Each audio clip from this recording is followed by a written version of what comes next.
Hello, comrades. Welcome back to Jacob's Custom Gunworks. Today, I got a Mossberg 152 on the table for the tabletop review for the day.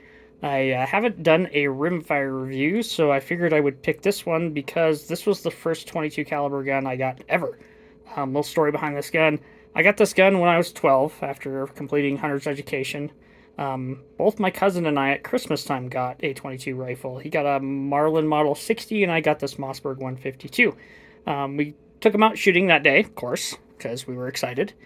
And a couple of weeks later, my dad and I are out shooting. And prior to that, I probably put about 100 rounds through it. So he sent me up this course and a couple of different cans to point at and some targets and things like that. And I'd shot it for quite a while. I don't know, 6, 7 magazines or so.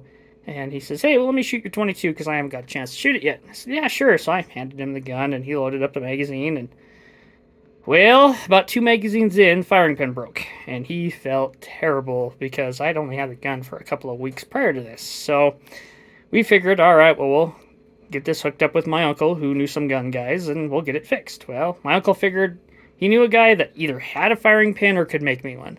And long story short, I never saw the bolt again. So about 10 years later, I go ahead and email Numeric Firearms as I'm kind of getting more accustomed to firearms and whatnot, and told them I was looking for one. They didn't have one at the time, and about another 12 years after that, so 22 years later, they emailed me and said, hey, well, we've got a bolt for you for your gun if you still want it. So I got that, and I got a couple extra firing pins to be on the safe side. Anyway, yeah, so this gun sat for 22 years in my gun closet before I could do anything with it. And here a couple of years ago, I got it back up and running, so super excited to have that running. So let's go ahead and do some of the things, or talk about some of the things I have done with the firearm since I got it. Mostly left it pretty much the way I got it when I was 12. I didn't want to do a whole lot to it. One of the things I did do is I did take the stock down to bare bones, and I went ahead and stained it and then oiled the living daylights out of it like I normally do. The other thing I did was I added this AK style sling that I had laying around. The firearm already had this front swivel stud here for the sling, but it didn't have one in the rear, and I had one laying around, so I went ahead and drilled it and put one there. So the sling is on the left side of the gun, but it makes it easier to carry. Made sense to me. One of the cool features about this firearm is it has a built-in vertical foregrip, like you see here. Almost reminds me of a Thompson submachine gun. Kind of neat. I could have replaced the whole stock. I elected not to because the only problem was just this piece here, and you can see where I've got a fairly big gouge there, where somewhere in its life it got hit. So what I did is I just put some wood filler in it and then just oiled the shit out of it and left it as it is because I figured, it's kind of cool the way it is.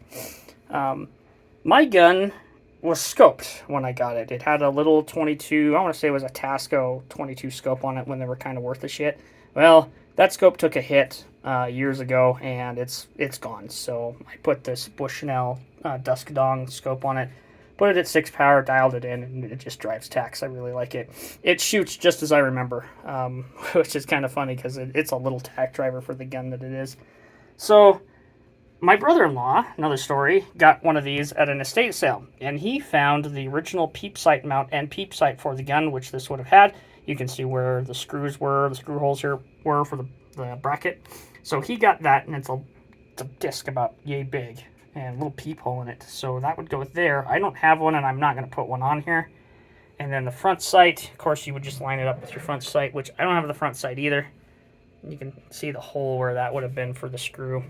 At some point, somebody had taken those parts off.